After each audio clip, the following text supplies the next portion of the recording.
Blog Talk Radio.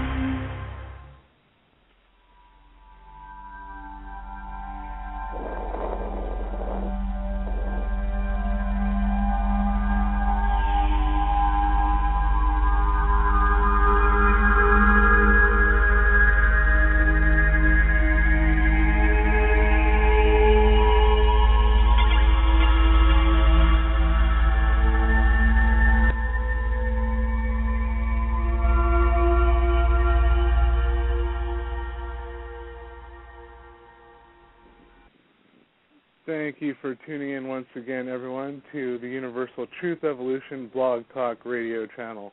I'm your host, once again, Jerry Avalos, bringing you all the news and information major media does not want to cover, apparently. We are honored today with an awesome guest who's just full of all kinds of great information and intriguing history that's part of our forbidden history that he's come to share with us, and that is Stewart Swerdlow. I'm sure many of you out there are familiar with his work and a little bit of his story. But we're going to get into all kinds of interesting things here today, including things like the Montauk Project and mind control programming, and I'm sure quite a bit of other things because there's just so many things that Stewart can talk about. So, Stewart, welcome to the show, and how are you today? Fine. Thank you, Jerry, for inviting me. Appreciate it. Oh, yeah, like I said, we're definitely honored to have you, and I'm sure a lot of people are very excited to hear what you have to say today. So, for those of our listeners who might have just been recently introduced to you, maybe tell us a little about yourself and where you came from. Okay, it's a little bit of a long story, but I'll try to make it as succinct as possible.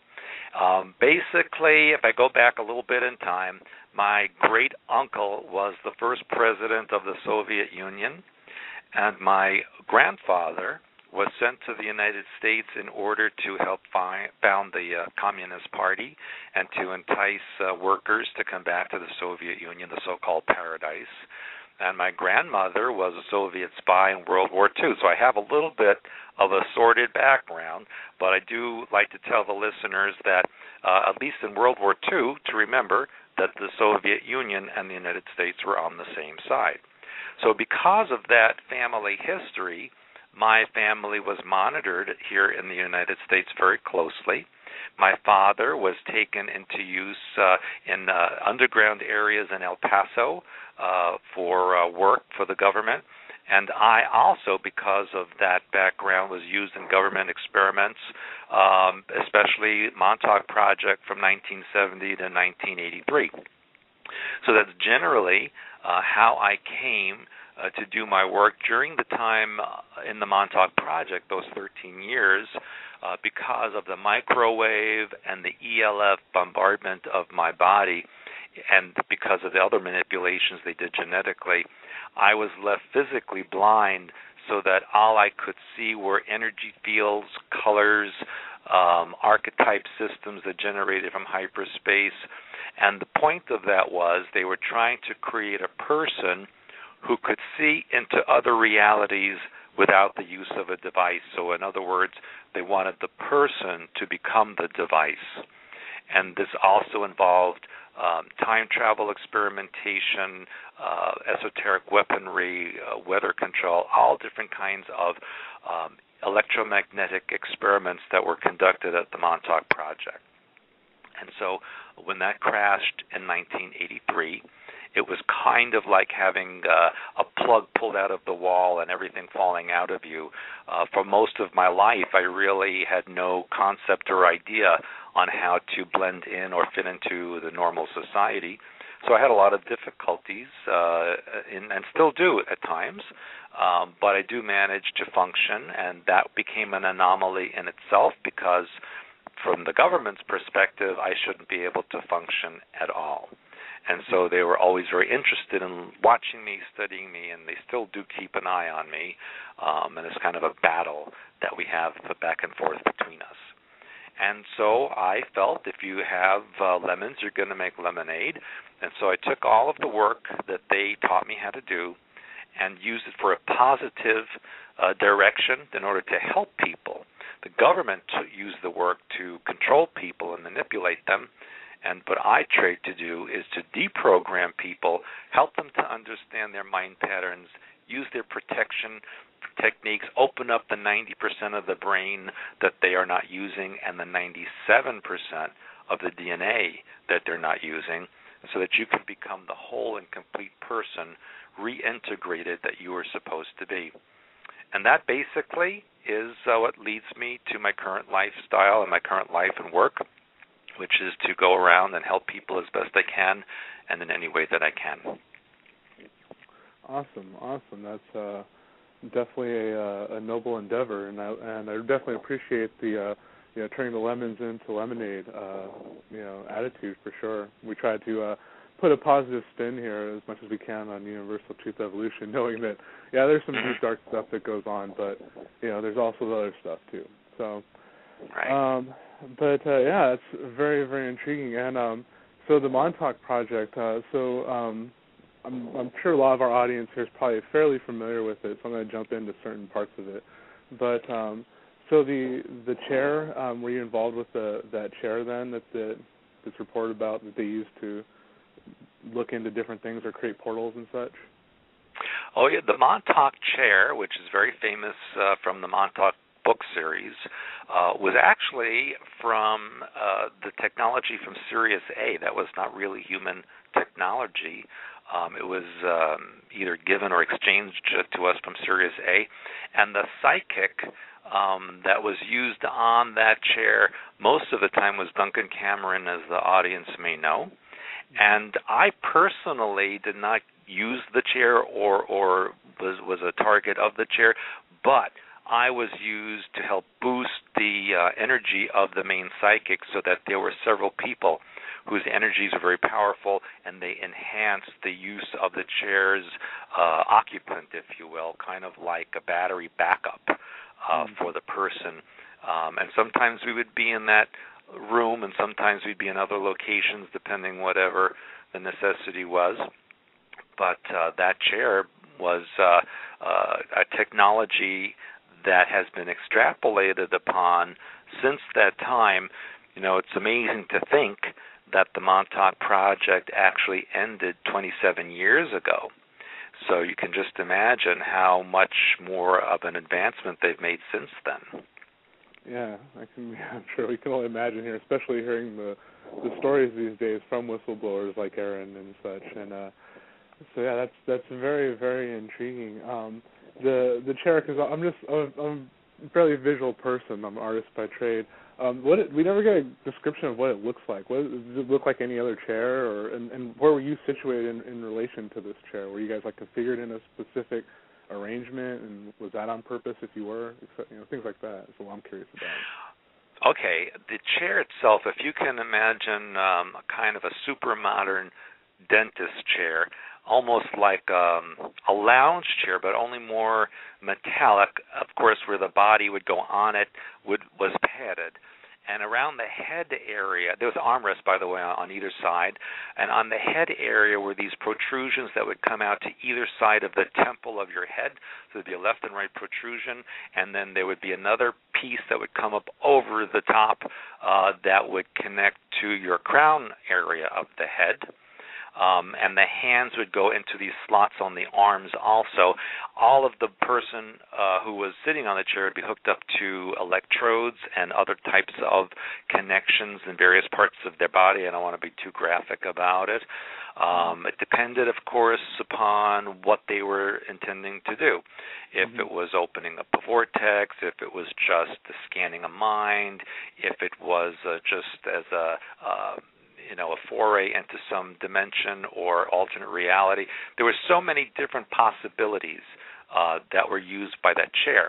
And so the boosters, those of us who were designed or groomed to connect and enhance the main focus of the chair, sometimes we would be sitting or lying directly in front of it or to the sides. But for the most part, and I would say more than 60% of the time, we were in other locations. and even in those times we were not together. So in other words, all the boosters, the boys who were used as boosters, were not all together. Very often, they did not want us to know what was going on. We would only be told, to boost the person in the chair or to think of the chair and the energy, and we were not told what the reason was or what the experiment was for. So very often we would be put in a drug-induced state or an electromagnetically induced state in some compartment. And when I say we were in another room, it's not like we were in a bedroom or a lounge area. We would be like almost in a cylinder or a small compartment. You can think of it almost like a deprivation chamber or even a decompression chamber, that kind of a facility.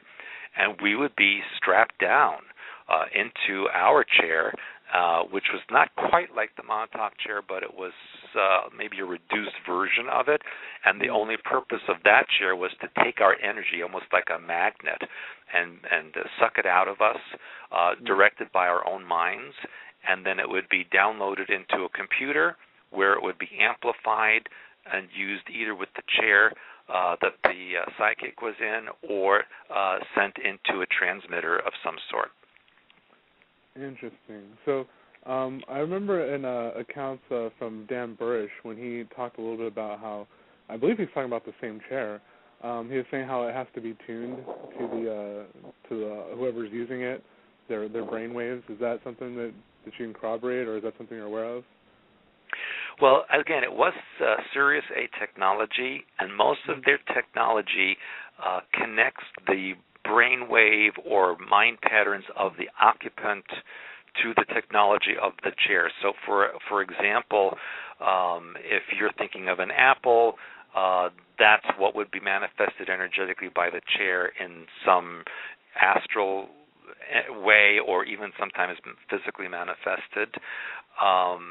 But it did attune to the mind pattern of the people who were using it. And that is why there was such a limited number of people that were allowed to be on the main chair, because they wanted the chair and the user to develop this energetic relationship so that it would be very easy to use. In a way, you can say it's almost like, having your toothbrush that really only you can use because, it's used for your teeth, and if someone else uses it, it's not going to be so good. So it's kind of like that, or having a glove that fits your hand and no one else's. Gotcha. Okay. And the other thing that really intrigues me too, just hearing more about the some of the technical side, I guess, is this energy that they were harnessing from people like you. Like, what is that energy? Is that just cognizant energy? Like, is it literally just brain waves? Like, or is it electrical? What energy do you know? Like, that are they utilizing? Like, how's that work? Well, the bottom line of it is, and what we learned and what they learned, is that there's really only one energy in the whole of existence, and that is the God mind energy, is the pure thought or hyperspace energy of God mind and all of creation. And as that energy filters down into physical reality, it takes on different forms, but that ultimately it's really the same thing, and that is it's a frequency of electromagnetic energy. And depending on the numerical frequency or vibration rate that you use of that energy will give you a different manifestation of whatever you're looking for. So you really had to know a formula of energy so that you knew if I vibrated or used this calibration, this is the result that I would get. It's really a very ancient information. The ancient humans even knew about it, but alien technology uses it almost exclusively. So it's really mind. It's thought, and thought can be measured, of course, with electroencephalograms. We know that people have brain waves and they're thinking, and we can measure that.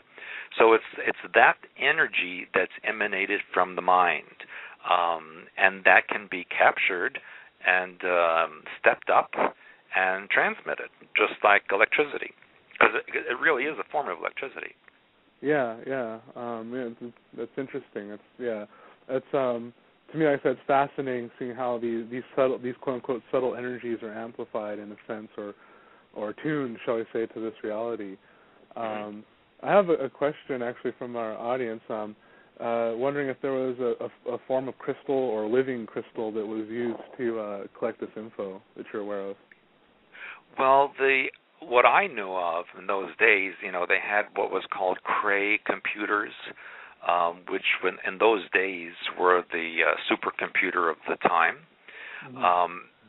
The alien technology did use crystalline formations. You can say that they were growing in some respect or living. As a matter of fact, you've heard during the space shuttle experiments, they grew crystals and they made, it's kind of like a living crystal, and that's kind of where they got it from, alien technology. So yes, there were crystalline structures in some of the computers, not all of them, but in the alien technology there were these crystalline structures, and I do feel that most of the scientists did not know or understand how they worked or how to use them. Of course, now, so many years later, I know that the government has almost perfected this kind of technology, and they have their own, but back then it was kind of mysterious. So if you say they've perfected this technology, what do you think some of those applications, or what have you heard some of those applications of their own brand of this technology is used for now?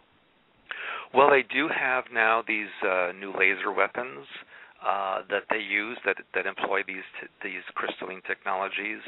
And I know even in medical science, in conventional medical science in the last decade, they've been using these crystalline structures for lasers and other type of equipment. Basically, they're using it across the board in almost everything. And I feel like maybe in the next 5 to 10 years, your personal computer, your laptop, whatever they come out with then, is going to be basically designed on crystalline structures instead of the circuit boards and little discs that they have now. So we're going to see that morphing into what we would now consider to be alien technology. Interesting. Yeah, and I find it really fascinating how we're seeing technologies in a sense starting to kind of come together, as well as we're seeing just in the conventional research in CPUs, how you see that progression towards getting closer together with all they're already using crystals to already, but they're just getting closer and closer together, and so that leap you can see is just on the verge there too.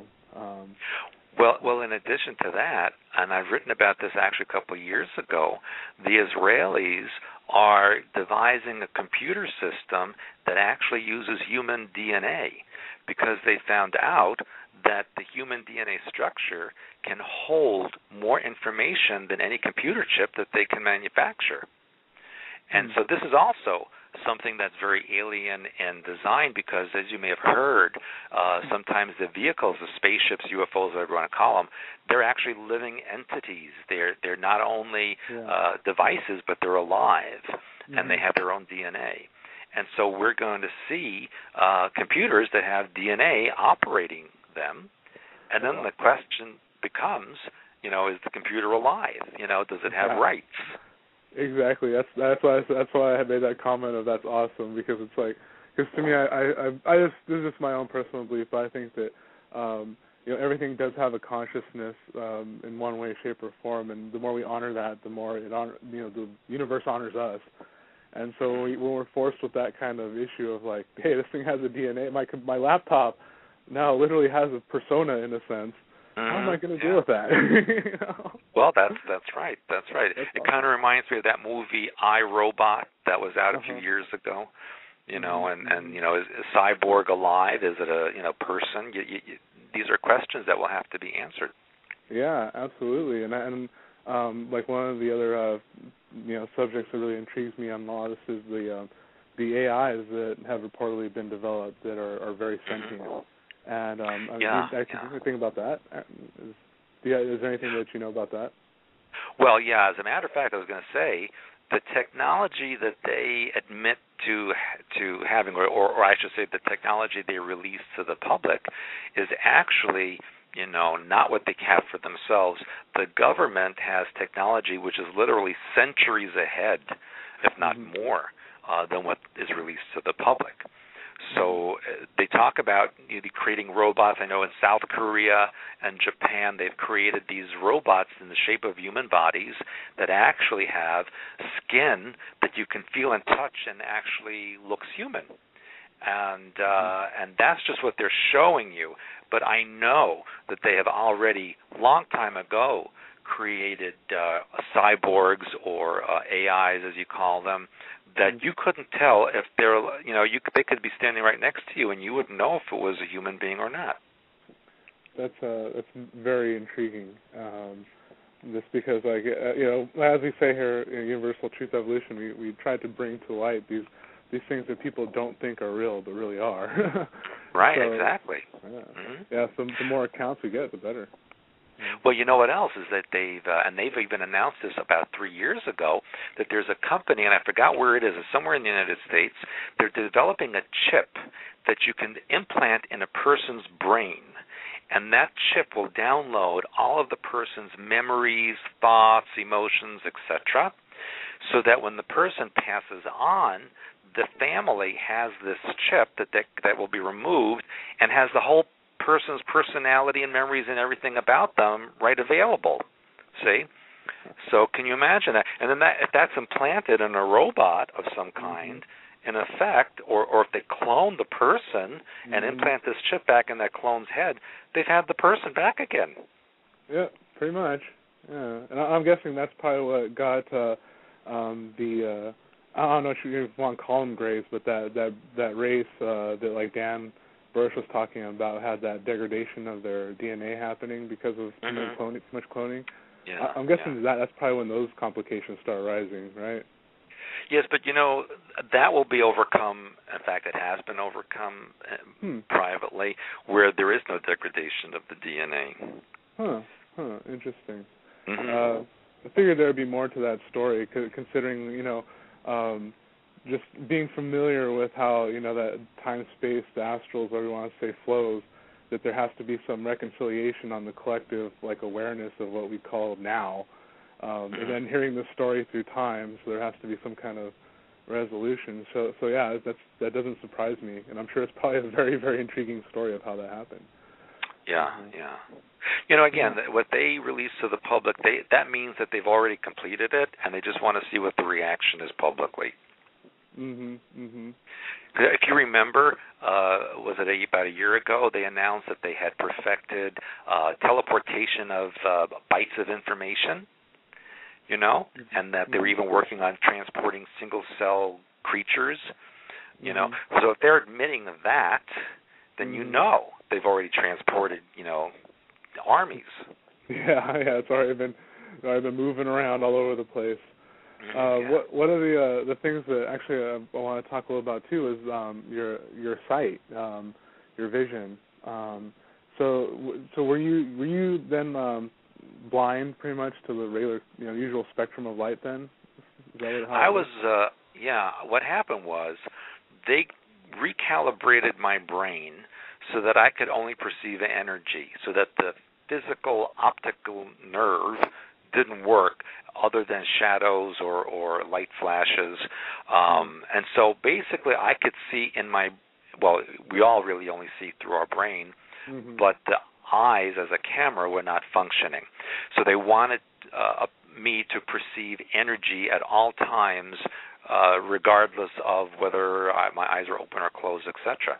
And so that is how I was able to see. And you would not be able to tell that I was physically blind if you knew me, because I could, read, I could drive, although that was a little precarious. I would see. I did tend to bump into things a lot, but that's because when you're looking at energy, the energy sometimes goes beyond the border. It does all the time. Goes beyond the borders of the physical thing itself, so that when you're looking at an object energetically, you really can't tell the physical structure as much as the general energetic shape. So, for example, when I was driving a car and it'd be raining or snowing, there, to me, be like all one massive energy. I couldn't see anything except this massive energy because the snowflakes and the raindrops would have these energies blending together, across the whole field of vision, and I could not tell one from the other. So there was a difficulty for me. And one of the funny things was in California, how in California they have the traffic lanes have those little bumps and like reflectors in the middle. Yeah. And so if you go over, you hit them and you hear the bump. Yeah. So that's how I would know how to stay in the lane. That's awesome. So the big joke was they would say I was doing braille driving. Yeah. So actually, my wife says that too when just kind of accidentally do that, driving by braille. That's awesome. Yeah. So when you hit a bump, you have to go the other way. That's still really cool though that you're able to drive even in any capacity like that. It's awesome. Well, December '99 has been now 11 years. I did have surgery that reconnected the optic nerve to the brain. It was a laser surgery. So I do have physical sight again. Oh, that's awesome. Yeah. So have you retained? Oh, I'm sorry. Go ahead. No, but the problem was, when they took the bandages off after the surgery, I didn't know what to expect. I had no idea what I was going to see or not see. But what happened was, it was like an overlay. The physical sight was overlaid with the energetic sight, so that I saw both at the same time. That's awesome. That was the question I was going to ask, is if how that impacted the energetic sight. That's cool. So it's very cool. And that's how I do my work. When I work with energy scan, I look at a person's body. I just look at them, and it's kind of like doing an MRI at the same time. Yeah. That's very cool. So that's very interesting. During the project with the energetic vision, was that specifically used at times? Like I know you said when you're reinforcing the chair was one thing. Did they have other things that they did with you or they had you do? Oh, yeah. One of the main things that they had me do, because I was not visually, sighted, and I was always literally in hyperspace, whether my eyes were open or closed, I was in hyperspace, a non-physical existence. Mm-hmm. And so what they wanted me to do was to look at the colors, the tones, and the archetype symbols that I would see in everything to come up with explanations of what they all meant.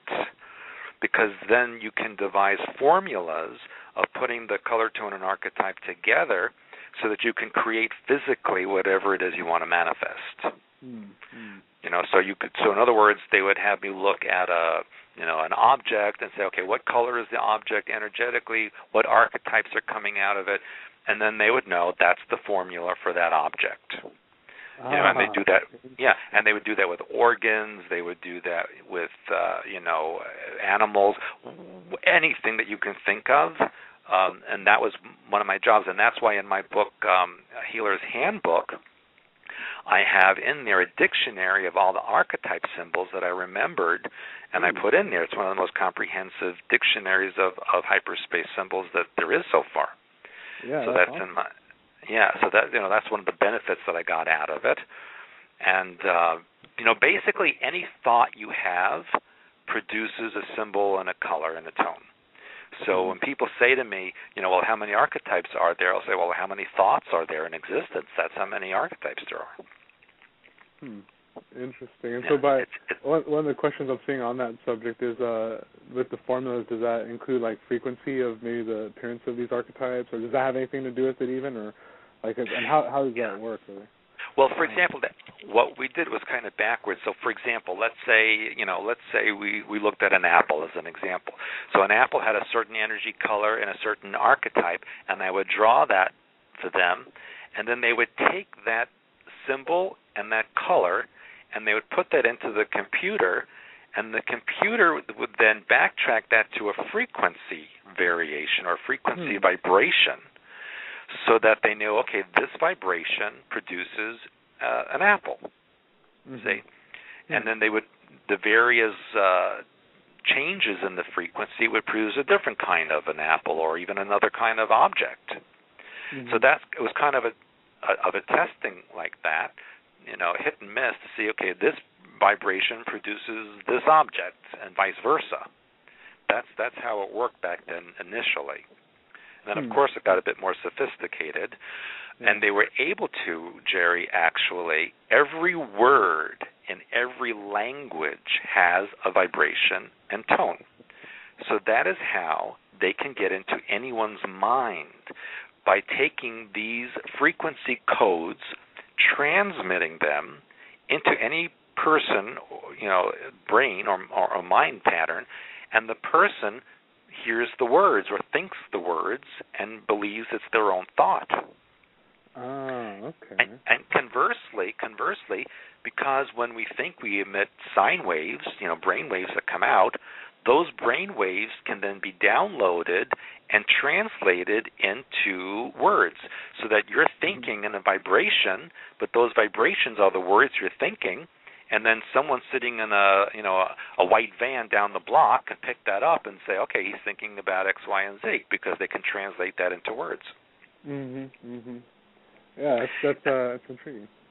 Yeah, and that's why I find it almost humorous when people, when I have consultations with people and they say, well, I can't tell you on the phone, I don't want them to know. I said, all you got to do is think about it and they know. Yeah, you're not hiding anything. So you might as well just say it, because they already know before you said it. Yep, and that's why the thing I try to point out, too, to our listeners is that how they've developed the technology, and here you're saying that you're doing this without the technology specifically, so therefore proving that you don't need any of that, and then for kind of showing that, the whole thing of, like, trying to be secret about stuff, it just doesn't work, because one way or another we're transmitting. Exactly. But I will tell you a color code that your listeners and you can use that can block that, and that is if you go into a violet color, the color of an amethyst, put it in and around your body, the violet color is a protection energy, and it filters everything, so that if you stay in violet, then it kind of scrambles the signal, and then they can't get it. That's actually very intriguing, especially knowing that for the longest time, one of my dominant auric color was from the crown. Violet color. Yeah, that makes sense. And that's why the crown is violet, because if you think of your body as an energy bottle and the crown is the cap, you want the cap to be on securely, which would be violet as a filtering and protection of the energy. Yeah. So there's a reason why our chakras are that way. Yeah. That's something that definitely would love to get into as well. Some of the things you do in terms of teaching and developing these skills. Is that do you put on workshops regularly or? Yeah. As a matter of fact, if the listeners would like to go to my website, expansions.com, we have a whole new website up now. There's a whole listing of my seminars, my work, my books, my DVDs, everything you want to know about hyperspace and programming and deprogramming. All of that is on there, expansions.com. And I go around the world, every year, and I'm hardly ever home, and I'm going around teaching, doing lectures, seminars, workshops, consultations. I'm always doing something. Yeah, it's awesome. That's what we need more of right now. We need to bring more people into awareness of these, all of these things, and our own empowerment of realizing who we really are in terms of just divine beings and being capable of pretty much anything. That's right. Well, when you realize that all we are is a portion of the God mind, and by definition, then we have the same attributes because we're part of it. You can do anything. Yeah, definitely. And in terms of the programming, how you're saying about as far as now the different thought patterns and symbols have now been decoded, is that how that is applied into the general population programming through media and just the airwaves in general? Is that how that's done? Is it they broadcast out specific frequencies on ELF frequency or something like that, with specifically tuned to like whatever they've learned from this Montauk experiment? These days, yes. Generally, what you said is, in a nutshell, what's going on. But, in the old days, back when they first started doing this in the late 40s, 50s, and 60s, they actually would have to physically take the person that they wanted to program into a programming session with the use of narcotics, trauma, torture, pain, in order to fragment the personality and open up the mind so that they could then put in whatever it is, subpersonality, that they wanted to put in, because they knew from the Nazi experiments in World War II that if you fracture the mind completely, it creates I should say a device, but it creates a matrix that looks like a cube that's 13 by 13 by 13. That's the structure of what the mind then takes on. And if you do the math, it adds up to 2,197 compartments or alter personalities that could then be programmed into subpersonalities or partial personalities or all kinds of different guardian alters, ribbon alters, etc. And that's how they would control the person. And then there'd be a trigger that would be programmed into the mind so that when that trigger occurs, the function is activated and the person goes into the altar that performs that function. And that's a very general, basic description. And since around the early 90s, early to mid-90s, they have become so sophisticated that they no longer need to physically take anyone into a programming session except for extraordinary circumstances. What they do now, because of satellite transmission, cell tower, microwave tower, television and radio, they can simply transmit these frequencies right in the airways, if you will, and it goes right into the person's brain, piggybacks their thought pattern and hooks onto them, and you could be programmed while you're having lunch or walking down the street. Yeah, that makes sense. And I remember when I really started getting heavily into researching a lot of the the hidden stuff. One of the things I had noticed is that when I started getting really sensitive to a lot of things, like when TVs were on. I was already kind of sensitive to it, but and just other things. I noticed that I would start getting headaches, and I'm just like, dude, what's going on here? Then so the more I started researching, the more that made sense. It's like, there's something they're trying to cram something in there, and it's just not working. And so right, and that's true, because sometimes there's side effects when they overdo it, and it could be headaches. You can get nauseous, body aches and pains. You could even die. Stroke, heart attack. A lot of things can happen. Yeah, I can imagine so. Trying to push things in the wrong way, so to speak, and I don't think people realize that that sort of mind manipulation techniques are at the heart of all advertisement. So they train your eye, they train your ear to do what they want you to do, and so that's how they already got you there. So then if you piggyback stuff, which they've been caught throwing subliminals in things, even just on the more simplistic scale, shall we say. So it makes everyone think that they wouldn't do something like that.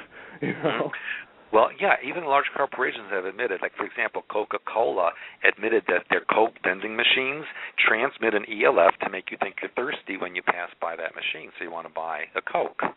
That's so messed up. Yeah, and even the golden arches of McDonald's transmits a signal that makes you feel hungry. They've admitted this. Yeah, because there wouldn't be no reason why not to, because there's no law against it. So I'm sure that's how how Stephen Bassett talks about the whole ET embargo, and how there's no law against covering up ET stuff, so that's why they get away with it. So yeah, that's why we gotta work hard to bring the awareness so everyone knows. It's like, no, you're not crazy. Really, there is a reason why that you want McDonald's, even though you really shouldn't eat it. Yeah. And see, the government promotes this for certain types of food and drink that they know are not good for you, because some of these foods and drinks that are out there, all these chemicals and garbage that are in them, they actually create or put heavy metals in your body, and then your body over time becomes like an antenna that can then pick up the signals much more easily. So that's why they want you to eat all this crap. Yeah, that makes sense why we have so high of content of these heavy metals and a lot of the processed foods, especially. Mm-hmm. Yeah, definitely. And speaking of, since we mentioned outer space here, I was wondering if you wanted to talk a little bit about what was going on, and I'm not sure if I'm pronouncing it right, but the Kuiper's Belt? Yeah, that's pretty good. Yeah.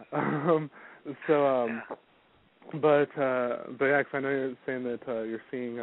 I know I've seen some of the images too of like these, huge cylinders out there and stuff like that too. So do you have any insight as to what that could be? Oh yeah, that's one of my things that I do the most these days. The Kuiper Belt surrounds. It's a natural area that surrounds our entire solar system. And if you think about an analogy, it's kind of like a cellular membrane that would surround a cell. Well, our solar system has this membrane of the Kuiper Belt that surrounds the entire planetary and solar system. And it's a very vast area that goes it's beyond Neptune, and even the planet Pluto, as you remember, a couple of years ago they started to reclassify Pluto and say, well, it's really not a planet, it's part of the Kuiper Belt objects. And they started doing that when NASA started picking up all these objects that would be suddenly appearing in the Kuiper Belt. And there were so many of them, and they would report almost daily that there was this or that object, that after a while, people began to get suspicious, thinking, okay, what the heck's going on out there? Mm-hmm. And that's when, in order to divert attention, the astronomers and NASA said, well, you know what, nothing new about it, because Pluto is one of those objects, too. It's not even a planet. It's a Kuiper Belt object. And they started reclassifying it, and then to this day we really don't know what Pluto is anymore, because they won't, definitely give us an answer. But if you recall, in the last few months, the sun cams that NASA has, focusing on the sun, all these large objects were shooting out all of a sudden, and when you digitally enhance them, they look like huge spaceships of all different kinds of sizes, and they're going straight toward the Kuiper Belt. So we know, if anyone has seen my DVDs on simultaneous existence, you know that a black hole in one universe is a star in another universe. Stars are the exit point, and black holes are the entrance point. And that's how the various alternate realities and universes are interconnected. That's kind of how they breathe in and out with energy between one and another. And many civilizations out there have technology that is capable of penetrating those black holes and stars without damage, and entering in one and exiting in another. And that's what we're seeing amassing in the Kuiper Belt around our solar system, is a conglomeration from many, many different civilizations, not just from this universe, but from others. So obviously, they're very interested in what's going on here. I always make the analogy that the Earth is like the Iraq of the universe. Everybody says it needs to be liberated, and the evil rulers removed, but then they're going to take a piece of it for themselves. My opinion is, people are waiting for Space Brothers and all these, benevolent aliens that are helping out. I say that's a bunch of malarkey, because anybody that comes here has their own agenda, and they're up to no good. I don't care how wonderful they say they are to abductees and contactees. It's a bunch of malarkey. Everyone needs to leave the planet alone and let humanity develop the way it's supposed to develop. So that's my 2 cents about the whole thing politically. But yes, there's stuff going on out there, and for a couple of years I've been saying it. Nobody, no corroboration. Then just recently we found out that the Pioneer spacecraft is being blocked by some weird energy in the Kuiper Belt, and NASA even admitted that. Not only that, they said that the Kuiper Belt energy is also bombarding the Earth, and they're not sure what the reaction or what the results of that is.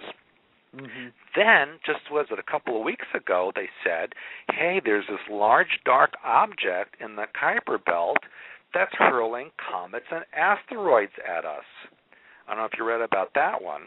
No. But basically, it corroborated everything I've been saying over the last couple of years on my website and in my lectures. Well, now they're finally saying it on the news. So, yeah, there's a whole bunch of stuff going on out there. You can look at it from different ways. My feeling is that they've come to remove the Illuminati from the earth. But then the question is, what's going to replace it? What do they have as an intention instead? Mm-hmm. Mm-hmm. Yeah, I don't look at them as saviors. I look at them as something else. I look at it like this. When people say, well, what would you rather have, the Illuminati or these other beings out there? A year or so ago, I was in Estonia, and there was a woman in Estonia we were talking to, and someone asked her, gee, what was it like? Who was better to occupy Estonia, the Soviet Union or the Nazis? And she said, well, that's like asking me, would I rather have a heart attack or a stroke? The result is the same. What's the difference? It's both not good. Mm-hmm, mm-hmm. And so that's what I say. Illuminati, Kuiper Belt, heart attack or stroke. What would you rather have? Yeah, I think a lot of people aren't really aware of all the fighting that's going on out in space, it's not necessarily all just like crimson and clover out there. And no, you're absolutely right. Yeah, and so I've had my own insight into some of the fights, and so then I hear then you get the corroboration by people like Ed Grimsley, who now sees does the third generation night vision tours and has witnessed these battles now too, and even just within our own space, let alone out there, more in the solar system. So I think that I'd agree with the assessment that right now I'm just seeing. I think I kind of. I'd almost say I'm sure right now there's a lot of vultures just kind of perched outside this planet waiting for the change and saying what can I get in on? What can we get in on? So I think I think the Kuiper Belt, the group, and it's not just one group. There's, like I said, many, more than we've ever seen before, and groups we've never heard of before. Mm-hmm. And they are already influencing what's going on this planet. They've already shut down the Hadron Collider in Geneva. They've already influenced the elections in many countries. I believe, my personal opinion, is that the whole WikiLeaks thing was orchestrated by them.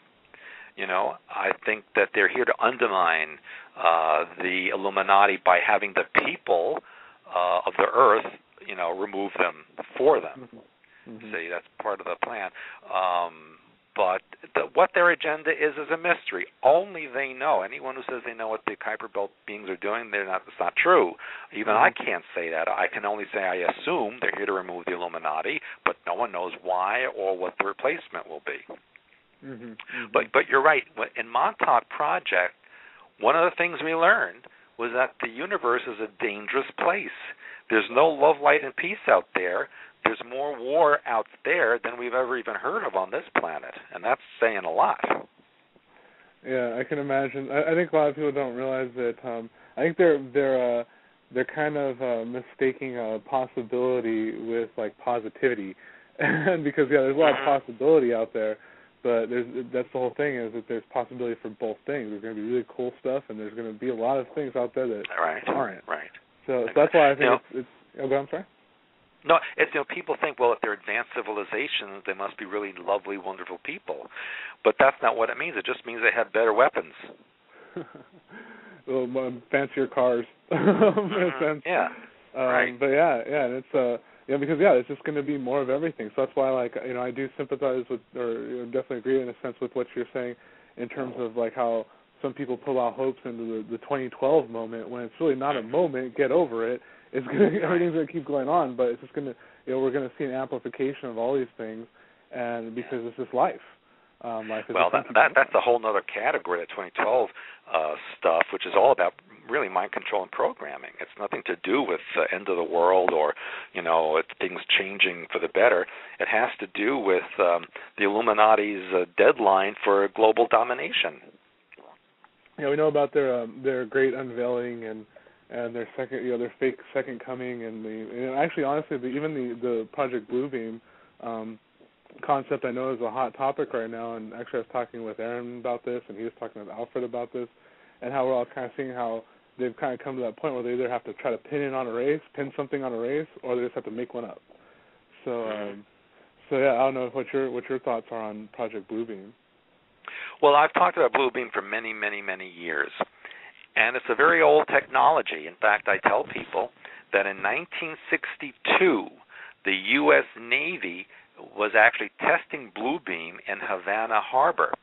They surfaced a submarine at night right off the coast of Havana, and they projected an image of the Virgin Mary in the skies over Havana, so that the communist regime, or the people under the communist regime, would feel that Mary is coming to redeem them and save them, and maybe start a revolution there.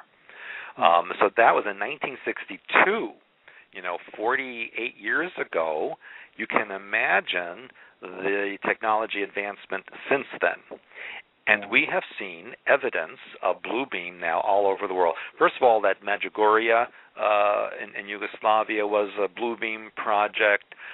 We have seen it over Moscow. We saw it over Norway a few months ago. And even many of the meteors and comets that have flown by and supposedly were even photographed, those were Bluebeam experiments, because there was no crash, there was no debris, no one could find anything because it wasn't real. It was a holographic image. They have developed it so highly now that a Bluebeam holographic image could be picked up on radar, it can produce sound, and it can even be felt to the touch. So they can project a person in front of you with Bluebeam, and you could touch that person and think they're real, when in fact they're a holographic image. That's very interesting. Yeah. If you just had to guess right now, speculate on if this was going to be rolled out, like this whole fake second coming, as well as maybe some fake extraterrestrial incident, do you think they would try to pin it on someone, or do you think they would just kind of fabricate a whole new species or something? Well, I know they're going to first start with the staged alien invasion. Mm-hmm. And that's kind of already in process, and that's why we hear so many stories on the news almost every other day about something going on in space, some meteor that's coming close to the Earth, or, some object that's been seen. They're always talking about space. And so even the idea of objects being hurled at us from space, that's part of the staged alien invasion as well. No, I don't think they're ever going to show us these so-called invaders who are attacking the Earth, but they will show us the savior race that comes to rescue us from these evil attackers. And so that, of course, will be shown as the reptilians. And the reptilians will then say that humanity is their children, because we have, human beings have reptilian DNA. And so that will be the proof genetically that we are connected to them, and that they helped create our race, that they are the gods of the Bible. That's what they're going to show. And then, to top it all off, they'll have the staged second coming of Christ, who will be cloned, by the way. And he will come and he'll say that the New World Order is his new holy empire, and the new world religion that he will impose is something that everyone must follow. And, of course, when they test the Christ DNA, it's going to match the Shroud of Turin, which has recently been re-verified as being true. And so here you have this guy who has the same DNA as the guy on the Shroud. Who's going to question that? I think, I think a lot of Gen Xers like myself and those younger, because especially those of us who are putting the pieces together that recognize that, these same people have been in power for centuries, and so it's like, and if you think about they're consciously aware of trying to retain power, then it only makes sense that you would make elaborate stories through time in order to keep facilitating your control and mind control. So, and I think that's a lot of the group that's here is going to recognize that. We're just going to cry bullshit. There's no way, because we know your tricks, and we know you guys had. You can follow the history books literally and see all of your names there. And so I think that's where it's going to start backfiring on them. But I don't doubt that plan at all. It sounds exactly like something that they would do, you know. So yeah, that makes sense about like not seeing the attacker too, because then you avoid the exopolitical affair of having to blame whoever. And then it really they try to keep it, you know, try to remain isolation, you know, as much as possible still, and extending that. But I don't know. I call it hunch. I don't think it's going to work the way they think it is. Well, I hope you're right. I hope that people do, you know, resist it. But then I look at what's going on in the airports with the scanners, you know, and people are just willingly going into these little scanners and getting themselves bombarded with radiation, no problem. You know, they just do whatever they're told. Yeah, and I think that's scary. Oh, yeah, and I think that one thing that I'm finding positive in the news is that there are more people reporting and voicing the fact that there hasn't been any testing, that they shouldn't be, that we should do some extensive testing before even putting them in there.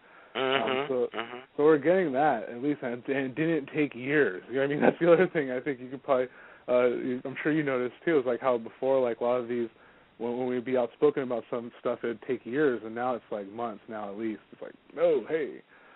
So yeah, hopefully people will start waking up, and especially in relation to this false flag opportunity, because like we've talked on the show about this, about how people really are just not buying the wars anymore. They're just hard sells. I mean, even North and South Korea right now, I mean, they're still saber rattling. I mean, today, you know, the North said we'll start a sacred holy war, nuclear war against you, South, if you do anything. But you know what? Come on now. You know? So you have to look at that. Here's communist, atheist North Korea talking about a sacred war. Hello. Yeah, I know. You know, what's that? So that's just media hype. You know, this past August, I was in North and South Korea. I went to the DMZ, and I went to North Korea. And I'm going to tell people, you know, first of all, it's not so difficult to get through. And second of all, you know, they don't have the hostility, at least I didn't see it, that they're putting on the news now, just a few months later. So, you know, there's something that's being hyped up there. It's a diversion, because that means they're doing something else in another place that they don't want you to look at. And so they create this little noise over here. Yeah, that makes sense.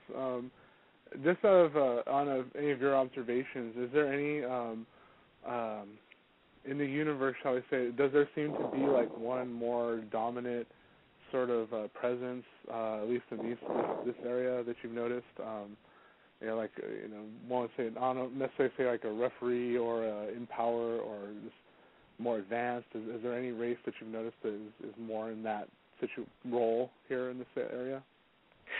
Well, the race or the beings that seem to have the best technology are from Sirius A, you know, but they tend to be pragmatic in the fact where they just give their technology to whomever they feel is the best for them. You know, kind of like what the U.S. does with other countries. You know, the Syrians, Sirius A, they'll give technology to the reptilians if it'll help them with, you know, what they want to get. So unfortunately, even that area is being manipulated to the benefit of a particular group, you know, not for the benefit of others or the whole.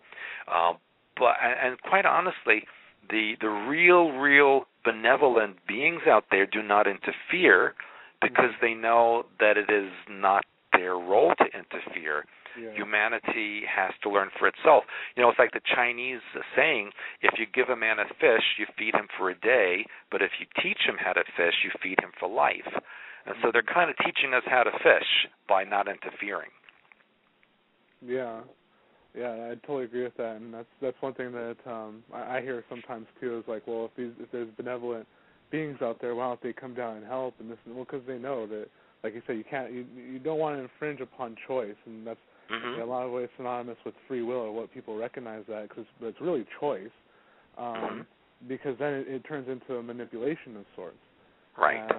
And so I think a lot of people have to start understanding that, but that doesn't mean that at one point we won't have allies like that, but enough of us have to consciously make that choice to not go with the programming. So right, you know, humanity has to learn things for themselves. Otherwise, they will not. It won't be permanent. Mm-hmm. They won't learn what things are all about. It's like you tell a kid, "Don't put your hand on the stove," and the kid, when you're not looking, is going to, burn his hand on the stove, and then he'll never do it again.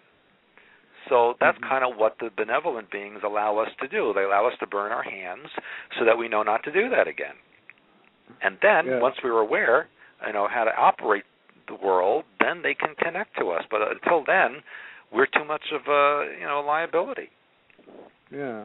I'm kind of curious. What have your direct interactions with extraterrestrials been? Well, at Montauk, there were a lot. In fact, I don't know if you or the readers or the listeners have read my Alien Connection book, which was the last in the Montauk series. And in that book, I described all of the alien beings that I had been associated with or had seen at the Montauk Project. And there were, out of the billions that are out there, there was just a handful that I learned. I did see reptilians. I did see Ragillians. There were Vegans, Arcturians, Procyon. They're from all different areas out there in the galaxy. They all had an agenda. Were any of them better or worse than another? That's hard to say. There was a time when I was much younger, when I thought the Syrians were really nice. They were, they seemed to know so much, and they seemed to be so spiritual. But as I got older, and I started to look at the things that they were doing and what they were providing, I began to realize that they were just as manipulative as the ones that I thought were bad. They just did it on a different level. Yeah. So, my opinion was they all need to stay away and let humanity develop on its own until such time that humanity is able to join with a galactic community. Yeah, I can, especially considering the nature of the Montauk Project and what was going on in some of those circles. I can imagine it would attract some of the more unsavory characters too. It did, yeah. Yeah. So.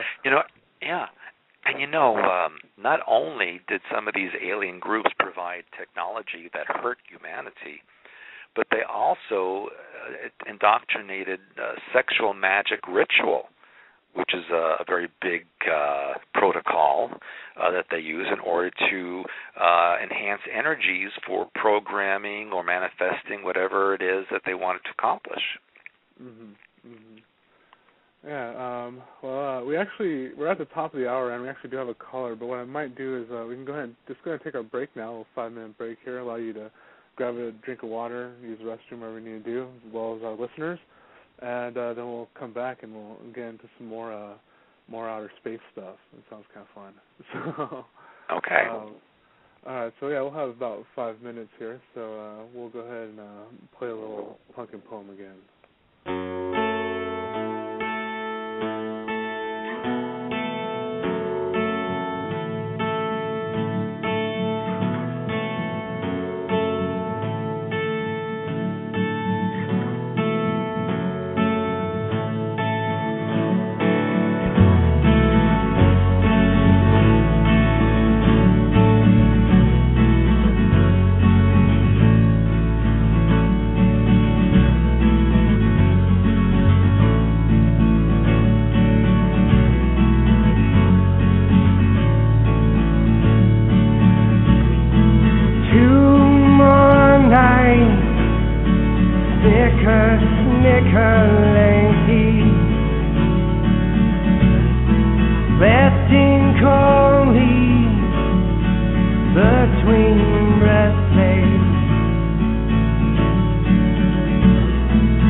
with her light top. Gleaming elements, 115 atomic weight.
Thank you, everyone, for sticking with us here at the Universal Truth Evolution Blog Talk Radio channel.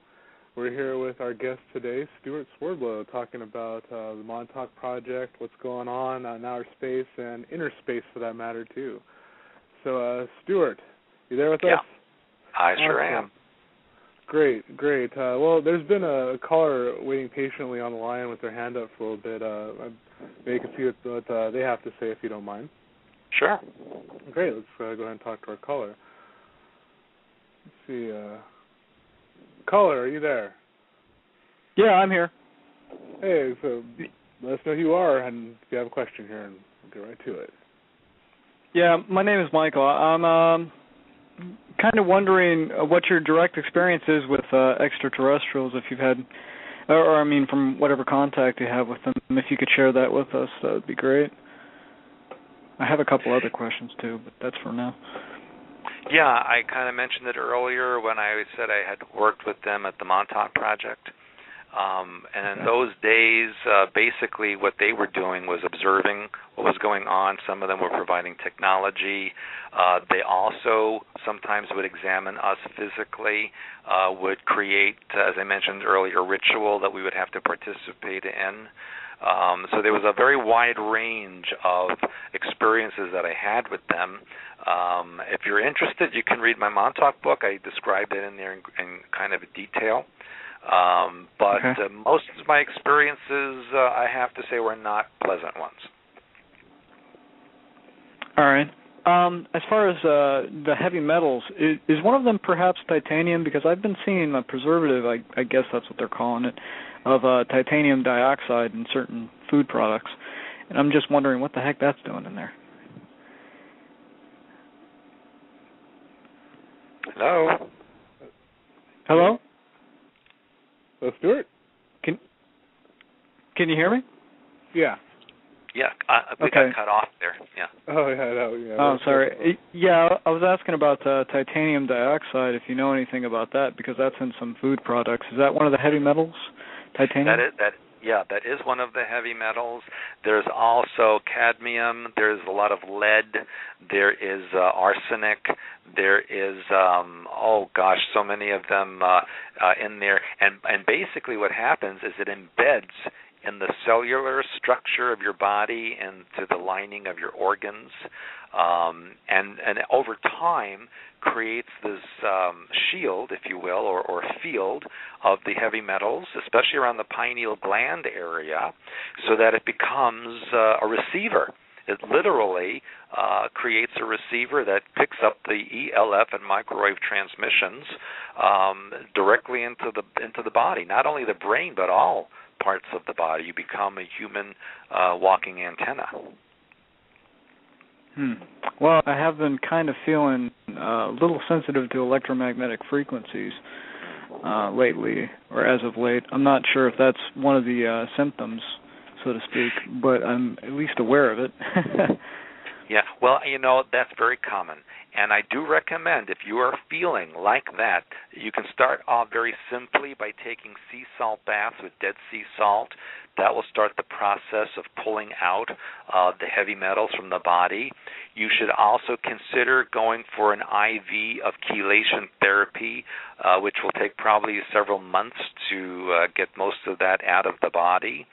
And you also should take ionic foot baths, drink distilled water, that kind of thing. It's going to take a bit of time to download all of these toxins and heavy metals from the body, but you also need to not, replenish it with commercial foods. You need to really stick to pure organic foods, nothing processed, and have a very strict diet of that, so that you don't put these things back in the body after you take them out.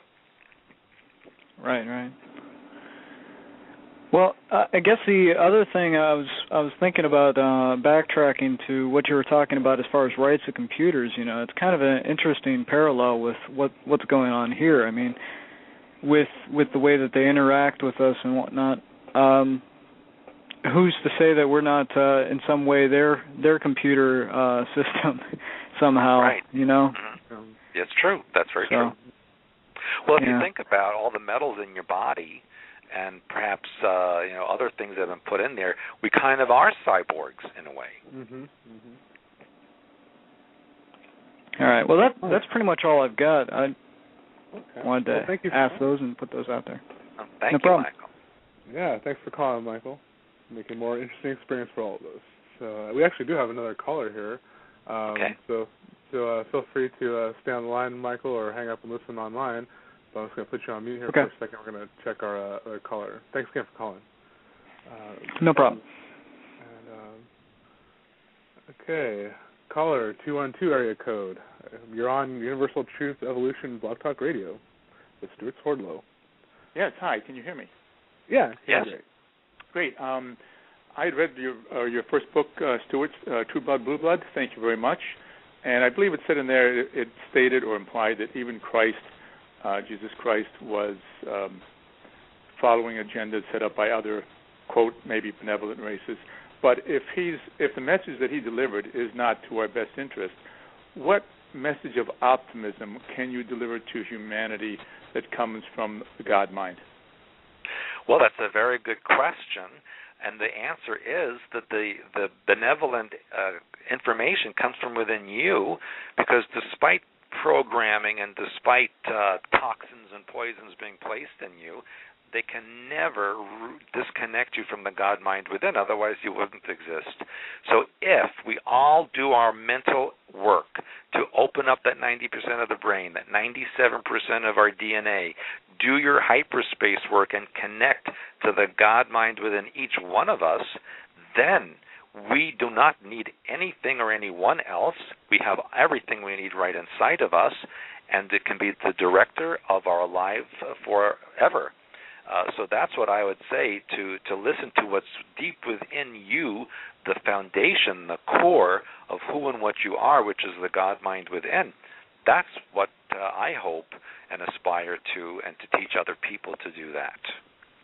Do you think that any credence, though, can be given to, quote, some of the spiritual masters like Jesus that we heard from the past, or should we just try to take the best from them, or should we put it aside and just go in the direction that you're mentioning? Well, of course, that has to be a personal choice. I don't like to tell people what spiritual direction they should go in, but I will tell you that the New Testament, all the biblical books, if you will, have been rewritten. They're not the original information. As we know, the Piso family in Rome in 300 A.D. rewrote most of what we have in the New Testament. So the original words of the Christ figure are not in there. Some of them may be, but they're, shuffled around with a lot of disinformation in there.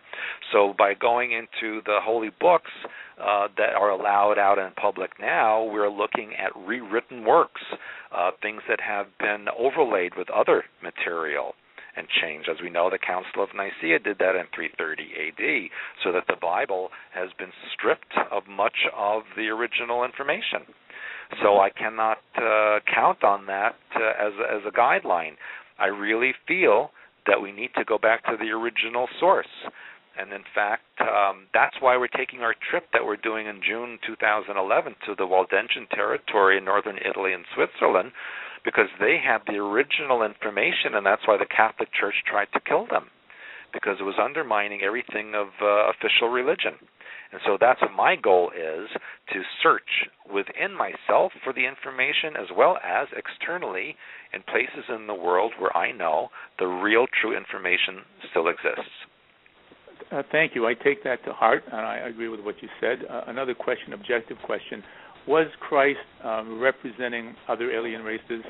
Was there any part of him that was directly in contact with the God mind and therefore expressing a true message from the God force, or was he still just representing mostly the agenda of other races, and what races? Well, that's also a very good question, and I'll reiterate that no matter what is done to a person, you can never be disconnected from the God mind within. So as far as that portion of the question, I have to say that the figure, which real name was Emmanuel, he really did have the God mind within, whether he was manufactured or not, because that's the only way he could exist. But yes, unfortunately, there was programming in there, and anyone who reads the original Talmud of Emmanuel that was found in the Rezin in Jerusalem many years ago, that will tell you that several alien races were trying to divert humanity into a specific pathway. And that's why this Christ figure was manipulated the way he was. They were, some of them, reptilian. They were Pleiadian. There were Aldebaran involved. And there were also, at that time, remnants of Valyrian human civilizations that were all conglomerating together to perform this experiment on the Earth. And in the 20th century, when the U.S. government was contacted by alien races, especially the Greys and the Rigelians, those races said, we created your religions. We created the Christ figure. And they even showed images. You can't call them film because they were on crystalline structure, but they showed images of the biblical time and of the Christ figure that they had taken of what was going on back then.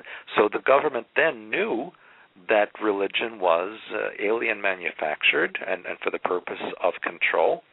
And the Vatican knows this, and this is why everything is kept under wraps and secret. And they have tremendous amounts of information in those vaults underneath the Vatican, which we may not see in our lifetime. What my final question will be, what was then the agenda that Christ was supposed to fulfill? Was he supposed to make us more respectful of authority, turn the other cheek, become more subservient, or what? That's it. You said it right there. It was to make the population docile and controllable, so that they could, if someone says jump, they'd say how high, and that's what we have today, isn't it? And the TSA says, I gotta, feel your crotch. What are you going to say? No, then you're not going to get where you're going to go. If they want to throw you in a tube and X-ray you, you can't resist. So yes, we have unfortunately become that race that they sought to create. Was that also mixed in, though, at least with what made it dangerous? It was also mixed in with half-truths, such as going within, meditation, etc. Would you still consider those good techniques to contact the mind force in addition to what you teach. Yes, and that's a good point that you're making, because as I say, it's disinformation, and disinformation means a lie sandwich. That means there might be two truths on the outside with the lie in the middle, or there might be two lies on the outside with the truth in the middle. So you get hooked in by the truth part, but the whole sandwich has lies in it, and that's what you're swallowing. Well, and so that's kind of what the Bible has in it. Thank you very much for your courage all these years. I know you've gone through a heck of a lot. I just want to say thank you very much. Well, I appreciate that very much, and I thank you. Take care. Bye-bye. Thanks for calling. And, that's very intriguing stuff. I remember you did talk a little bit with Carrie, during your interview with her, about that Christ figure and how something about that there was one objective to try to assassinate him or something like that, too? Yes, that was one of the Montauk Project's agendas or experiments.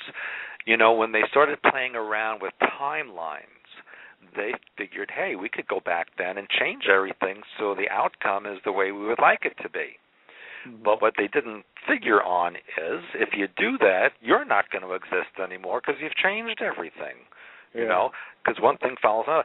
But what they also realized is you can't really change a timeline. By going back and doing anything, you're creating a new parallel timeline.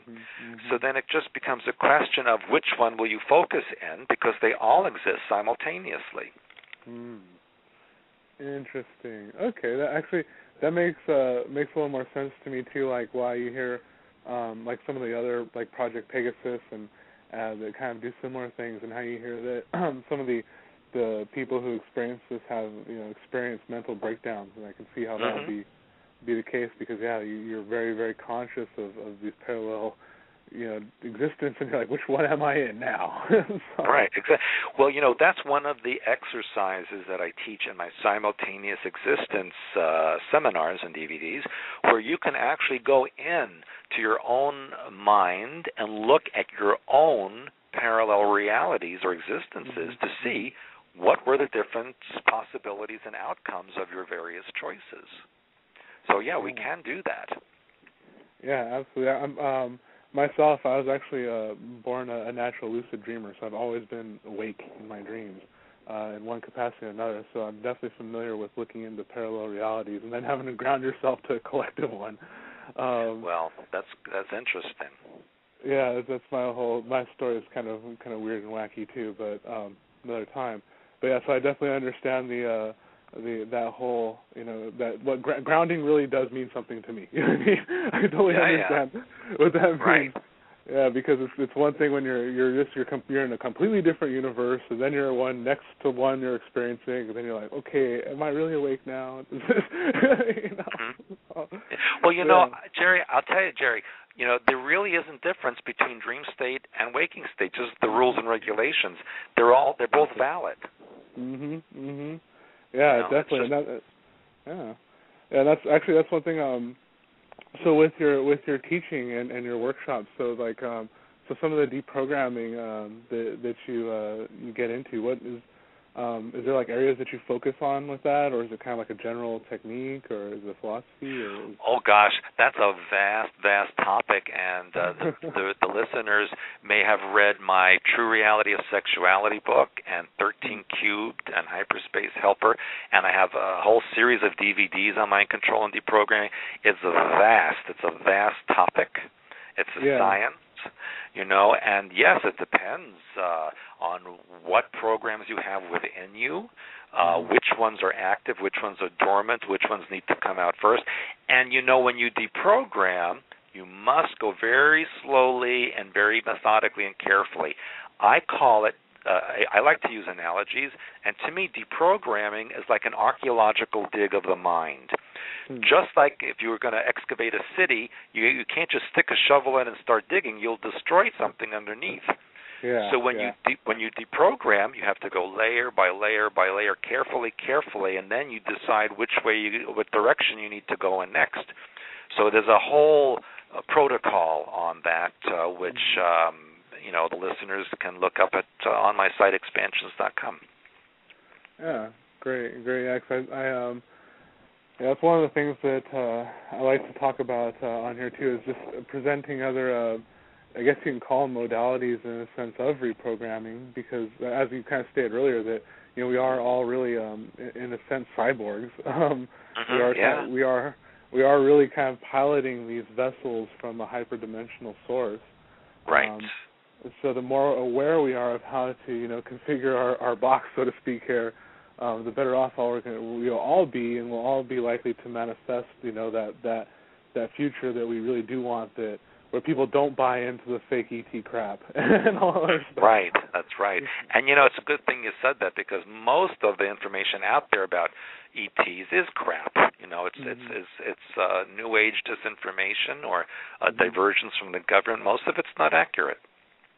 Yeah, I totally agree with that. I mean, that's one of the reasons why I love having guests like yourself on who have direct experience, because we need more of this information to be shared so we can get a fair assessment. Because I think a lot of some of the information that's presented out there on the internet concerning these races they're so, like, some of the people who relay them, they're just so caught up in their own experience, and they're not kind of either, be it positive or negative, that they're not kind of taking into account everyone's different experiences here. Right, that's right. And so we really need to have more input on all the races, so that, like you're saying, that when the time comes as a planet of humans this time around, we can make our own decisions of who we're going to deal with and how we're going to deal with them in terms of space-faring races. Right. And, we have to realize that the universe is teeming with life. The government even recently stated just a month or so ago that they estimate there's 400 million Earth-like planets just in our galaxy alone, let alone the hundreds of billions of galaxies out there. Yeah. And then just that recent report of finding that arsenic-based life just exponentially increased those odds of having intelligent life out there. Well, that was a big clue. Skeptic. Yeah. See, that's a big clue about the staged alien invasion, because they're kind of letting you know that there's aliens out there that aren't like us. Yeah. See, that's how they're letting it out. Yeah, I totally agree, and I think it's interesting because people like yourself and others like Richard Hoagland have said similar things about this timeline, and that apparently it really is this all kind of, as everyone said. It was going to be the water, then it was going to be on Moon and Mars, then it was going to be a microbial somewhere, and now we're getting to that all bets off kind of area. We actually do have a couple more callers here. Okay. Take a couple of questions here. Let's go ahead and chime in the first call here. Caller from 310 area code. Welcome to Universal Truth Evolution Blog Talk Radio. Yeah, how are you guys doing today? I'm fine. How are you? I'm great. I just wanted to run over a quick experience that happened to me and my, now ex-girlfriend. She had stayed the night with me, I guess this was about 3 months ago, and we both woke up in the middle of the night, but I was, really perturbed by something. Something had just woken me up. I don't know if it was a bad dream or what, but I went to go and touch her skin, and, it felt like nothing I had ever felt before. It felt like they were microwaving her, or it felt like something extremely strange where it was hot. It was almost like it was melting but not melting. I don't know if you've ever encountered anything like that, but I immediately, I had followed your work previously, so I did, the violet protection, so I can tell your listeners that it does for sure work. And, within a few seconds it stopped immediately. But, previous to that, I had tried to turn on my Reiki and do, that kind of stuff, and nothing was really working. It was really weird. Well, that could very well have been a microwave pulse that was targeting. Was your skin hot also, or just hers? Just hers, but I was, having anxiety, so... Yeah, that's also very common, and that's a reaction to either an ELF or microwave pulse. But from what you're describing, it would seem that she was the target, and you were getting the peripheral, symptoms of that. Did she recall any strange memories or dreams or events at the time? No, not really. And she's definitely been a victim of trauma, so it makes me I didn't learn about any of these, traumatic experiences she had until, the relationship ended, but it would make sense that she had, either been in some sort of programming or something. Her father was a psychologist, and I started finally putting two and two together, and I'm like, oh, geez, Yeah. Well, if that ever comes up, you could do the green spiral staircase on that event and see what happened. That you can read in the Hyperspace Helper book if you have that book. It's the green spiral staircase. It's a form of mental time travel where you can consciously go back to that event and see objectively what happened. Okay, great. Yeah, I do have that book, and I follow your work, and keep up the good stuff. I've also noticed, a quick side note, that my dreams have just become longer and longer recently, to where when I go to sleep, I've just got like movies, just like long, epic adventures going on. Do you think that's a positive or a negative, or do you have any comment on that? Well, again, that would depend on what's the content of the dream, how you feel in it. It could be programming. It could be oversoul trying to tell you something. I'd have to really take a look at that. Okay. All right. Well, cool. Well, thank you guys very much. And, we've also used the protection techniques for when, I don't know if you've woken up in the middle of the night and heard these weird pulsing signals or these like weird, they sound like ultra low frequencies or ultra high frequencies. It's kind of hard to tell, but it definitely works for those as well. So for everyone out there, always have that visualization handy because it works. Well, thank you. I appreciate that feedback. No problem. Have a good day. You too. Thank you for calling. All right. Bye-bye. Yeah, that's interesting. This one thing, like how our caller was sharing about his girlfriend being targeted. Are you aware of this program of do they just randomly target people in a sense, or is there a specific reason why, even if they may not be tied to a program, do they do this on purpose to elicit something? Well, they don't do anything randomly. Whatever they do is on purpose. Very often they will target a specific area, a city, a state, or some geographic location because of something that's being planned there. So they generally bombard the population of that area. Or sometimes they will specifically target an individual because, every person has a unique set of vibrations that they can zero in on and target that person. And so if it's a pretty big bombardment, the people around that person can get the peripheral energy, feedback like this gentleman did, and have an uneasy feeling or sometimes even get headaches, nausea, that kind of a thing. But if you use the protection techniques, use the protection template that we have, I describe how to take care of these things, Brown merger symbol. There are frequencies you can apply to yourself mentally that will stop this. And fortunately, this gentleman knew how to use the violet protection, and it did help him.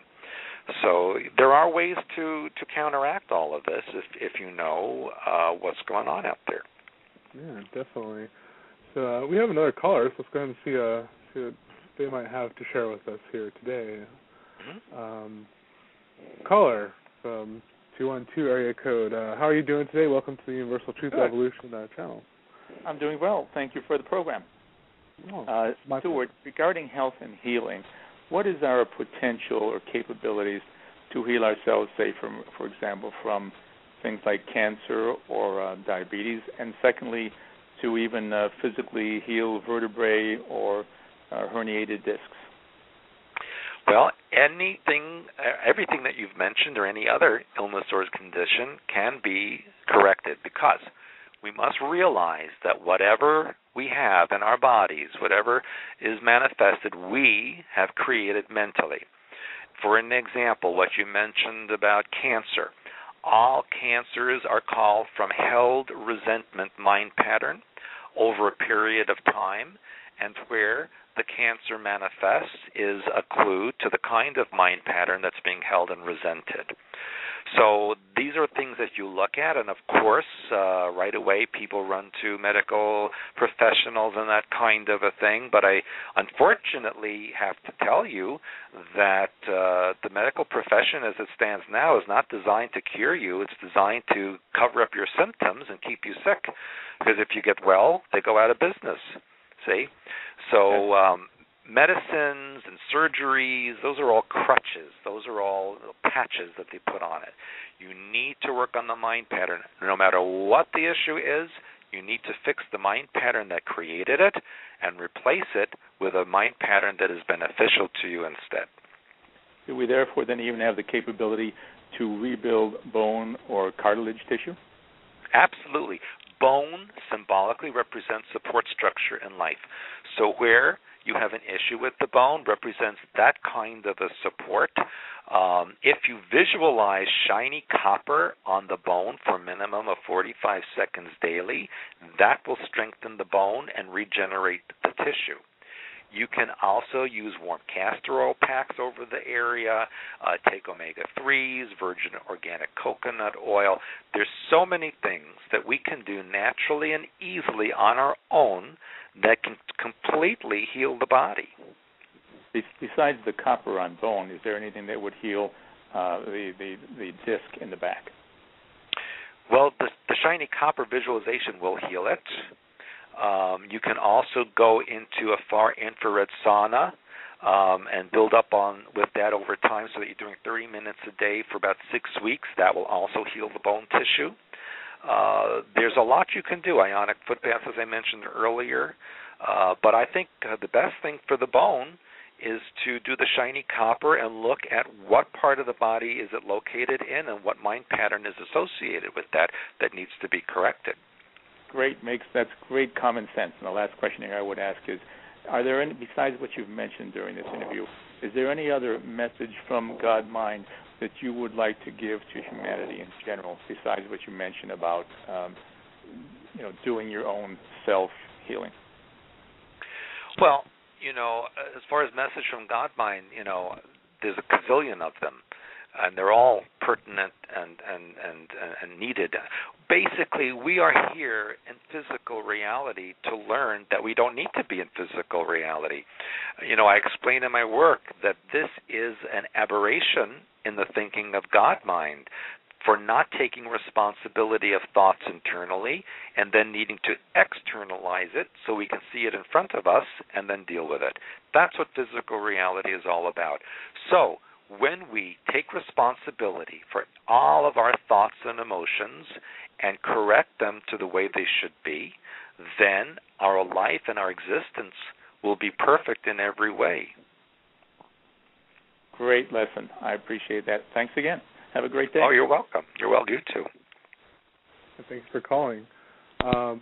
Just a testament to what you're saying in terms of recognizing those thought patterns that create the condition.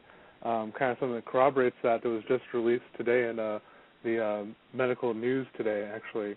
A study from Harvard that suggests that placebos plus positive thinking may be enough to cure pretty much anything. They had to throw the placebo in there, didn't they?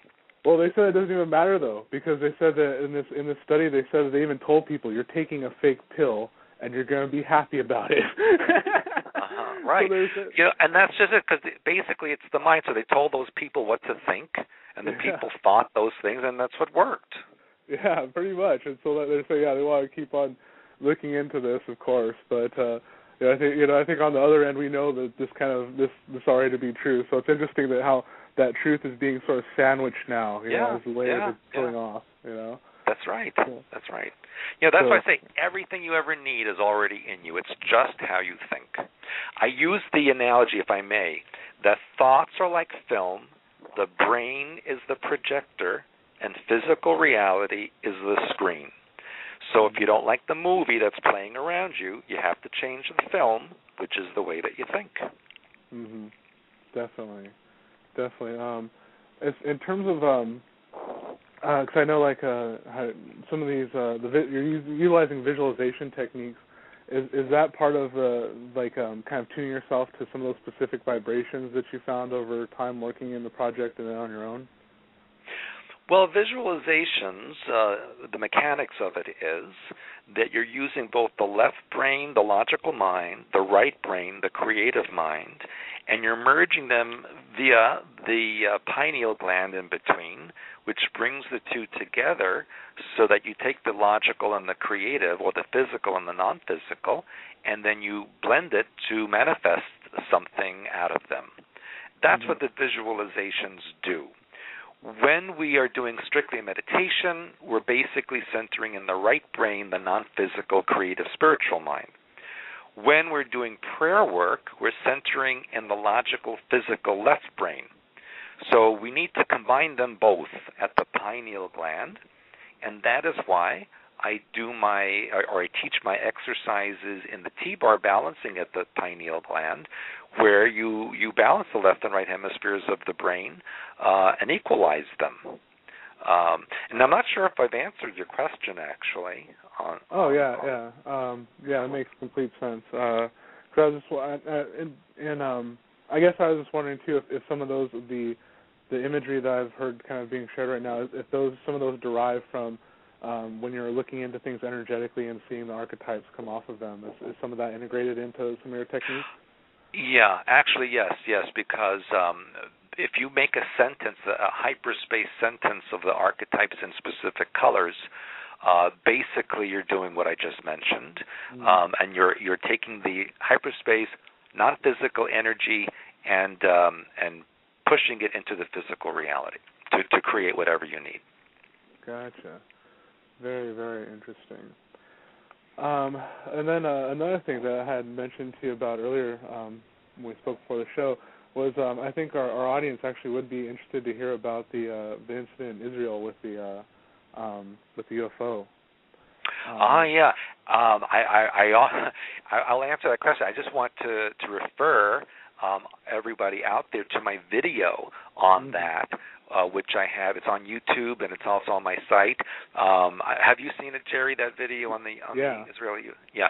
So in there I explain that the story, as it was told, cannot possibly be correct because Israel is the most controlled airspace in the universe. I don't even think the Sirian star system is as controlled as that.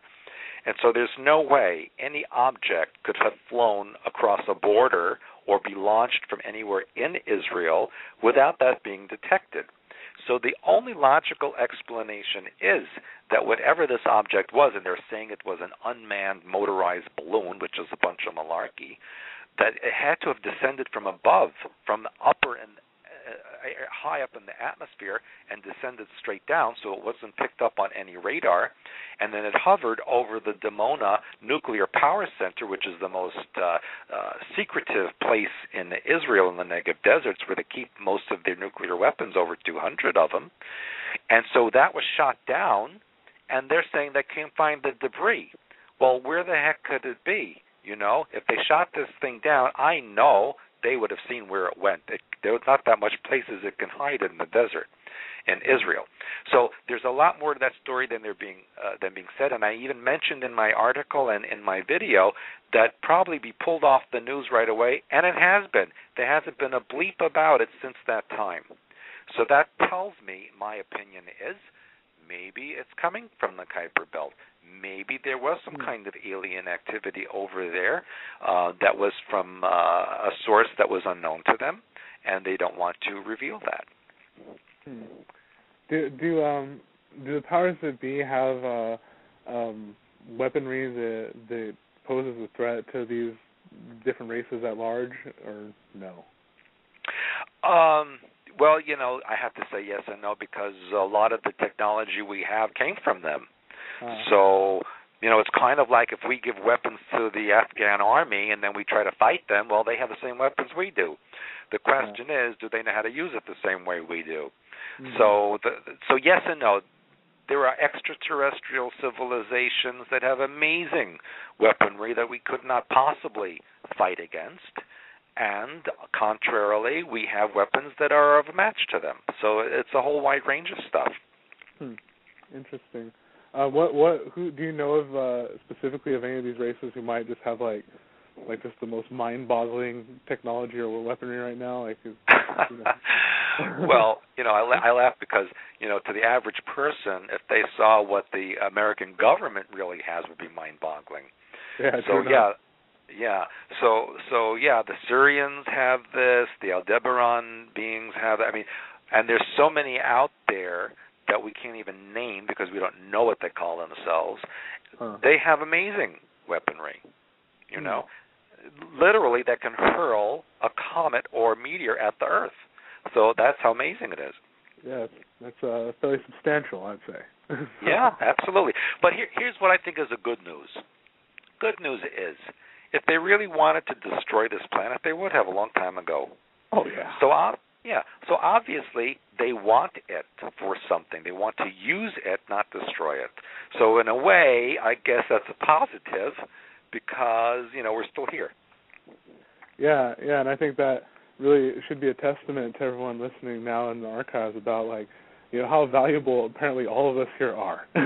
Because that's right. So that's right. So yeah, we got to utilize this opportunity here and learn the things that like you're teaching and what I'm teaching with dreams and stuff like that to really manifest ourselves in the best light we can, really, and the one we really want. So right. But yeah, definitely.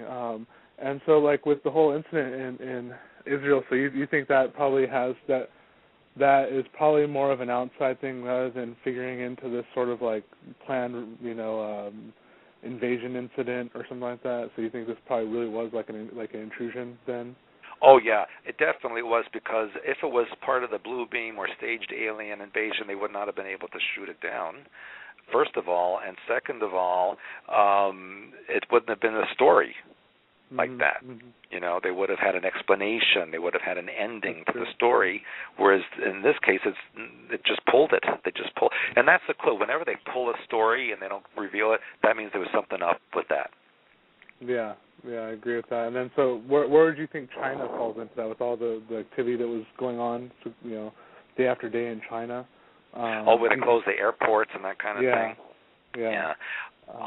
That I do feel was blue beam. And I think they were trying to. I think the Chinese have developed their own blue beam technology.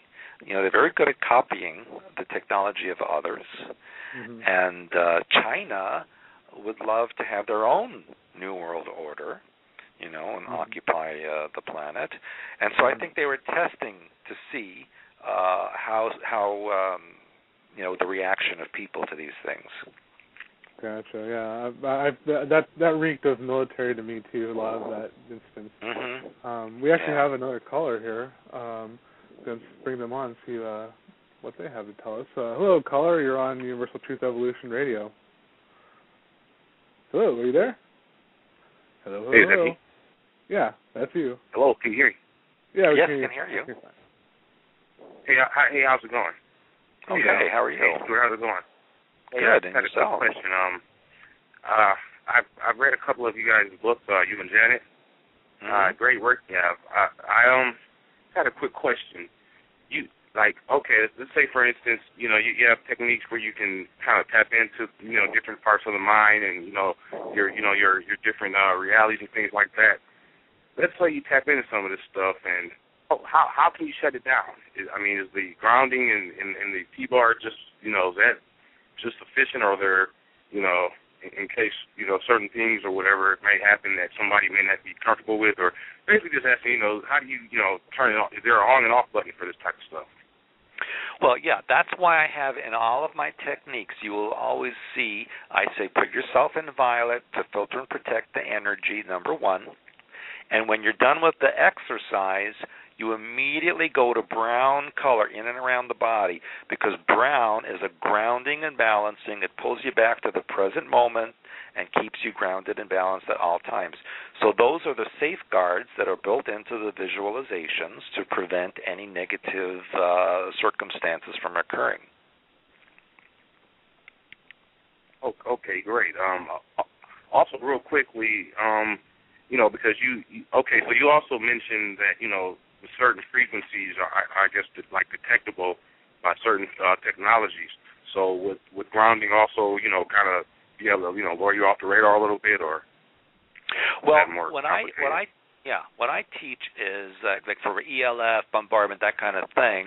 If you use the violet protection with a mirror on the outside of it, so in other words, you're visualizing yourself in violet, and on the perimeter of the violet, you're creating a mirror facing towards the outside, so that anything coming towards you is then reflected away, and anything that is able to penetrate that mirror is then filtered by the violet, and then you remain intact. So that is a way to cut off the bombardment of energy coming towards you.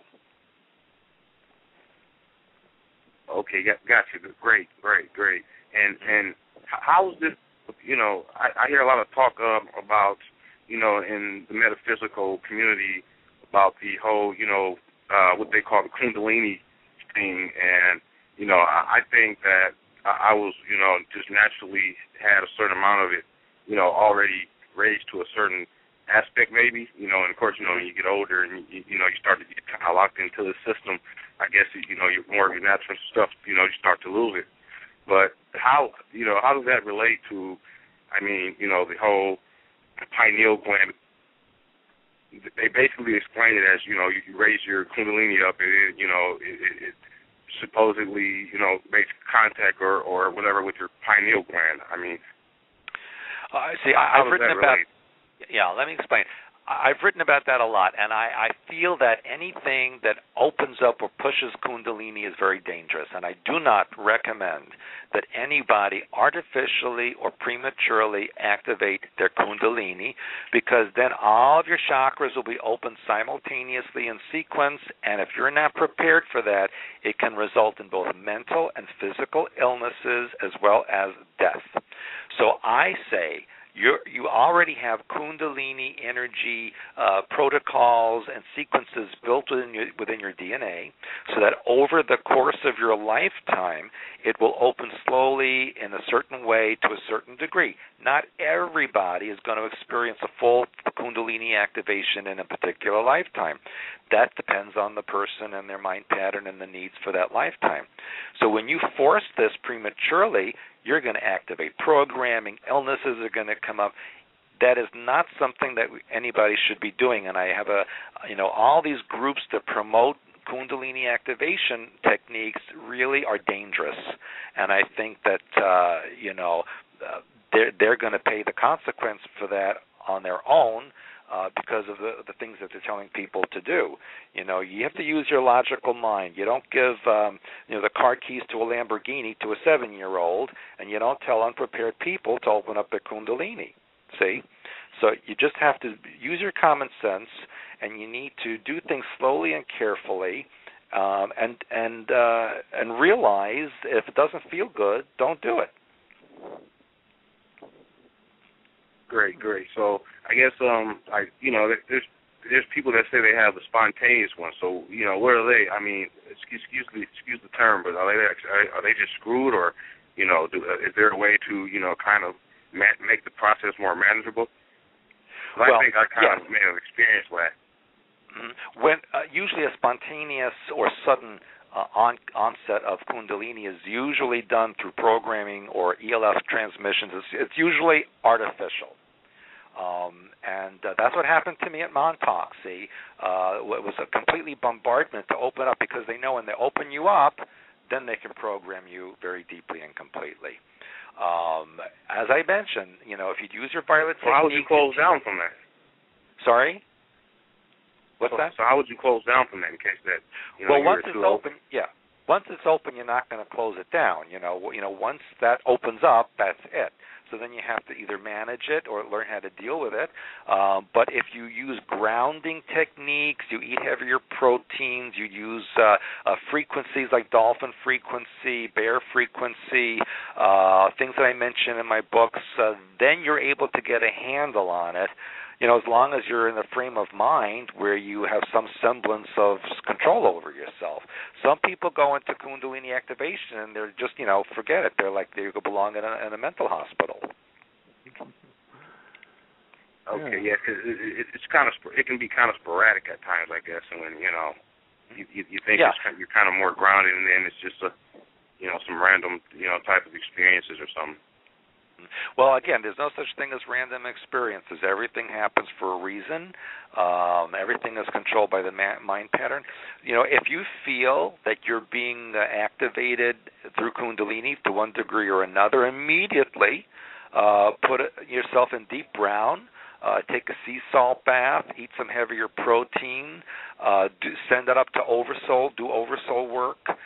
There's a lot of things you can do to get a handle on it and control it and reorganize it for yourself. Oh, okay. Thanks a lot, Stu. I really appreciate you. Oh, you're welcome. Thank you. All right, thanks for calling. We do have another call. I'm going to try to get them really quick here. We have 4 minutes remaining. Caller from 917 area code, if you have a quick question. We're trying to wrap up here, so by all means. Oh, yeah. Hi, Stuart. This is Kelly. How are you? Hi. Anyway, I'm visiting my family on the west coast of Florida for the first time since the whole, whatever you want to call it's going on out there. And I just wondered where you stand on that today, because I've actually been, I've read a few of your books, and I do use your protection techniques, and thank you so much for them, because they work instantly on a number of occasions when I felt like I was being bombarded myself. And, but I'm still curious. So you still think like Florida's toast, basically, like there's going to be a tsunami? The Gulf is still leaking. There's still methane coming up. There's still oil leaking. That's why they're still dumping Corexit in there to keep it suppressed so it looks pretty on the surface. But you go to the beach and you dig 6 inches down, you're going to find oil, and that's dangerous even buried underneath the sand. So, yes, I do feel all of the Florida Peninsula, all of the Gulf Coast areas in grave danger.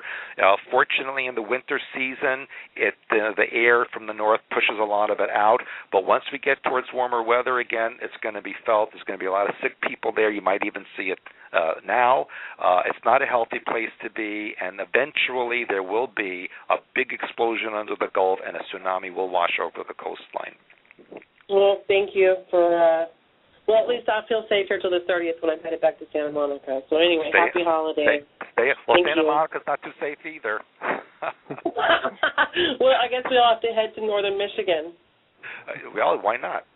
Thank you, Stuart. Okay, bye-bye. Bye-bye. Thank you for calling. Yeah, Stuart, we have about 2 minutes left here, so if you want to go ahead and promote your website or let us know about any events you have coming up, I'm sure our audience would love to hear about it. Thank you. It's expansions.com. We have a whole new revised website for you to go on there and look. We are starting this January our Oversoul Mastermind group. That is detailed on the website as well, and we're also having a tour next June to the Waldensian territory in northern Italy and Switzerland, which is delineated in my newsletters, which are going out on a daily basis. You can sign up for that free newsletter. Sign up for it. When you go on the site, you'll see a little pop-up that'll take your name and email, and you'll get a free newsletter every day. I also have a monthly newsletter with a CD that goes out to answer all of your questions, and I do phone teleconference every month to answer all of your questions, and that's all delineated on the site.